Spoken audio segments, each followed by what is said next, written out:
Would you consider moving up to 154 and fighting him, Of course. or is that out the question? Of course.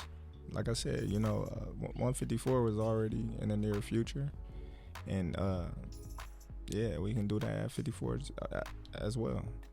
There are a lot of mixed emotions about Terence Crawford offering Spence the rematch at 147. In my personal opinion, after the fight, my personal opinion was, why do we need to see the rematch?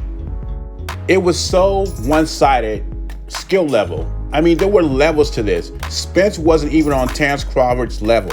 I didn't see the weight was gonna make a difference. 154, it will be the same thing. Terence Crawford will be bigger. Errol Spence will be bigger. And like Demetrius Andrade said, skills will not change. They will have the same skills at 154. And it's okay to be a Spence fan. But the Aerosexuals cannot tell me how the fight will be different at 154. What adjustments can Errol Spence make? They cannot tell me that.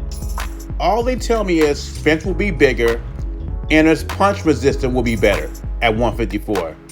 His punch resistance will be better at 154. So what you're telling me is that Spence will be able to absorb more punches at 154 than he did at 147.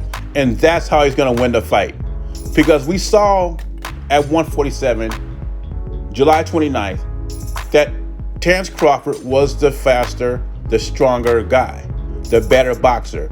So what they're telling me is at 154, his punch resistance will be much better. He will be able to absorb more punches. Therefore, he will win the fight. And some of these people you cannot talk boxing with. All they do is come with insults towards Terence Crawford.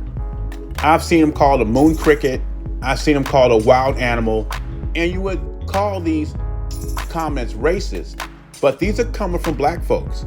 I was against the rematch at first. But now all this talking and crying and all these excuses and insults, I would love Terence Crawford to put him in the dirt at 154. That won't get rid of all the excuses, but it'll get rid of some of them. But in Crawford's defense, in the contract, all it said, he has to give him a rematch. And that rematch could be anywhere because he won the fight. He chose to put the rematch at 147. And I think it's a business move. I think Terence Crawford wanted more money, but they're not willing to budge.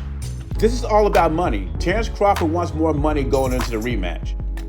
Who knows, 5 or 10 million, who knows? I don't know. But since he didn't get the money, he says, I want to fight at 147. And this is my opinion. This is what I think's going on. Now, if you're Spence, you got to think of it this way. Your goal was to be undisputed at 147. There is no belt to win at 154 if you fight Crawford at 154. You go down, you bite down in training camp, and get down to 147 and try to reach your goal. I don't think you can reach your goal, but Aerosexuals are behind you. They think you could beat Terence Crawford. Boxing Gym, which is a great channel, broke down the Errol Spence fights previous to him fighting Crawford. And Errol Spence fought the same way against the other opponents. Crawford is just elite, a generational talent. He's on a different level, regardless with all the names you call him. And they said the reason he's not getting enough protein in his diet is because he got to drain himself down so low. Ridiculous. I don't believe Crawford is ducking Spence in the rematch because he destroyed him in the first fight. Spence does not have a weight problem. He has a skill problem when it comes to Terence Crawford. And I think Crawford is holding 154 ransom on Errol Spence. If you want to fight at 154, you got to pay me. And Crawford said it was more difficult for him to make 147 this time around, but I believe it's more easier for him to make the weight than Errol Spence. What are your thoughts? Is Terence Crawford ducking Errol Spence if the fight is not made at 154? Why would you duck someone that you beat the brakes off of? Leave your thoughts in comments below. Jay Beasy, I'm gone.